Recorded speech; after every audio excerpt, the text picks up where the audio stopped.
Okay, quick update. As you can see, the tent shed has been moved yet again. Tire pile, trailer, and the mountain of mowers, MTD Yardworks, the twins, I call them. They basically just need to build a little bit of deck work and they're ready to go, and oil filters changed.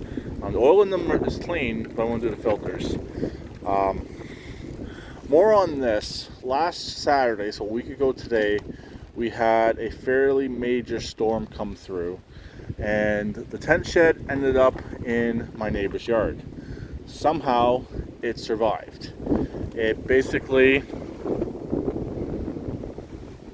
lifted up from this spot right here, this bare spot, went up over that branch right there and landed between that boat and the garage.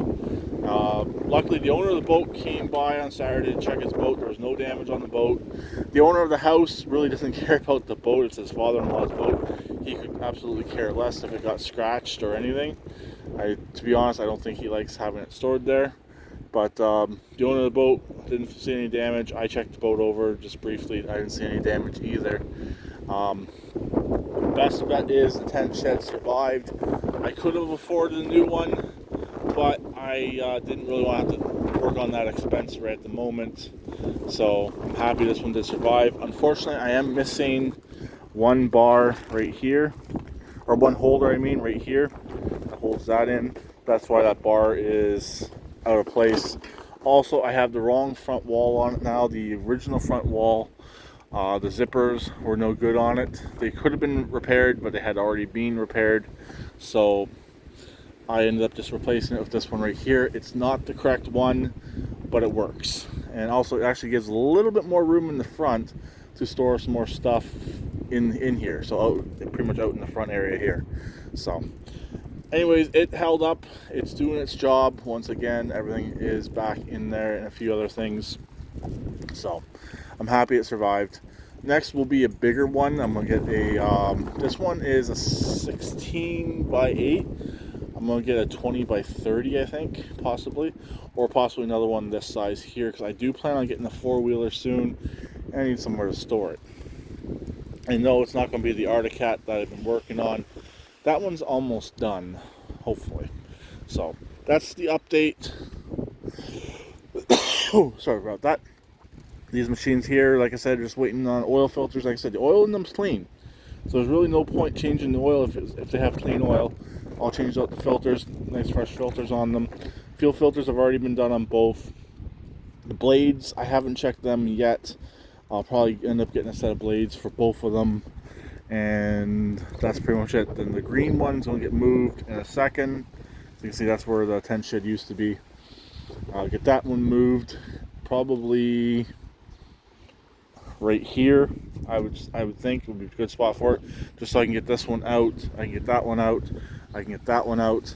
Pretty much all of these are waiting on pressure washing. It's just still too cold at night to bring up the pressure washer and use it, so that's why I haven't done it yet. So all of these, including the Murray, are all waiting on pressure washing. So once I can get it out here, I will get everything all pressure washed, get these machines finished up, and get them gone. This one here will start no problem. I got a solar panel on it, battery is charged. This one here is having a little bit of difficulty with the battery that's in it. I might try swapping the battery with something different. Possibly that one's just a little bit too small for that 20 horse. Possibly take the one from the Murray. The Murray runs and drives, but I'll show you under the hood. The cover, again, needs to be secured. It's just sitting there. This does overheat whenever it does run without the cover. Even in this type of weather, when it's cold and windy, this actually still overheats.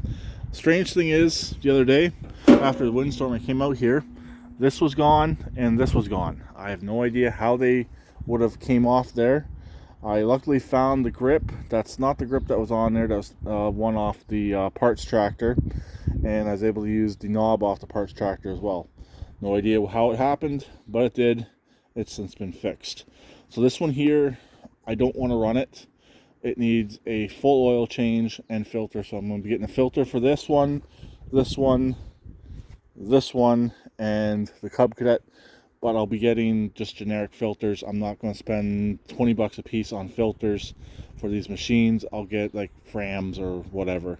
I know these ones have generics on them. If I can find a number, I'll get the number off of them, one or the other, and we'll go from there. I don't know what this one has for an oil filter. It has a Briggs, but yeah, that one desperately needs to be replaced. As I did put some really thick, heavy oil in this engine just to help it out, so that's gonna have to come out. Put nice fresh oil in it, change the filter, get the top cover done, and this machine will be ready to go. I still got to paint the deck. I'm just waiting on the weather. So these ones here probably won't get any painting done on them. Really, they are what they are. They're just going to get sold off the way they sit, pretty much. Just with fresh blades, decent batteries, clean running engines, and clean machines. I'm not going to do anything about the paint. Seats are decent on both. Tires are fair. I got an extra one sitting there waiting to see if it fits. And that's pretty much it. Backs are all good on these. These machines here, and possibly one more I'm getting tomorrow, hopefully, weather permitting. If it's too muddy out there, we're not getting any. If it's okay out there to pull a couple machines out, I'll be pulling out possibly a white. It has a similar engine to this one right here, but it has the double top cover. It does have compression, but it's been sitting.